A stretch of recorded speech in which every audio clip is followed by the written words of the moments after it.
Goal શીખ વિશે અભ્યાસ practical દ્વારા સમજીએ.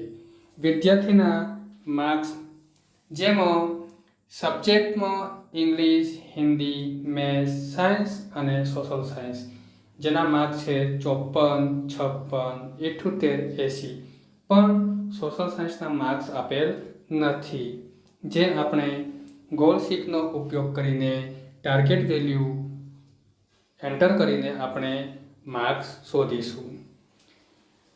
પગલું 1, C11 સેલમાં ફંક્શન એન્ટર કરો, એટલે કે ફોર્મ્યુલા દાખલ કરો. હવે ફોર્મ્યુલા એન્ટર કરવા માટે આપણે ઇઝ ઇક્વલ ટુ નો ઉપયોગ કરીશું.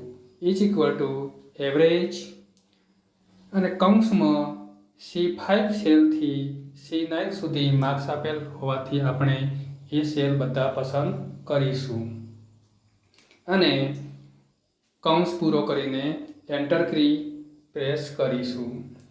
પગલું 2, ટૂલ્સ મેનુમાં જઈને ગોલ શીટ પર ક્લિક કરો, જેથી goal sheet dialog box open થશે, જેમાં ફોર્મ્યુલા સેલ, ટાર્ગેટ વેલ્યુ અને વેરિયેબલ સેલ તમને જોવા મળશે.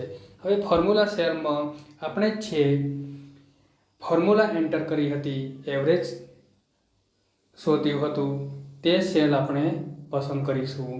ટાર્ગેટ વેલ્યુ, જે પગલા 5માં તમને ટાર્ગેટ વેલ્યુ બોક્સમાં પરિણામ એન્ટર કરવા માટે આપણે પ્રેક્ટિકલમાં આપેલ ટાર્ગેટ મૂલ્ય 70 ને એન્ટર કરીશું.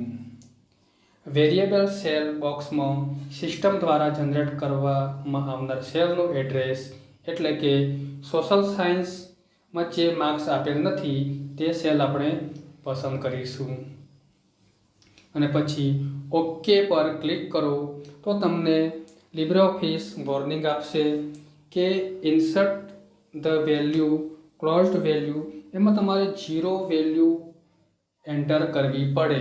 તમે સેલને ખાલી મૂકી શકો નહીં.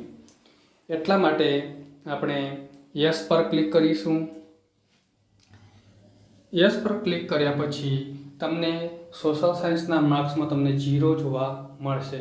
હવે ફરી આપણે પગલા 2 ને પુનરાવર્તન કરીશું.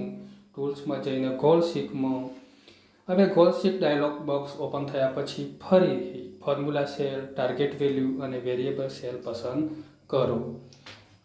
વેરિયેબલ સેલ પસંદ કર્યા પછી આપણે ઓકે પર ક્લિક કરીશું તો ગોલ શીટનું મૂલ્ય આપણને જોવા મળશે. તો ઓકે પર ક્લિક કરો.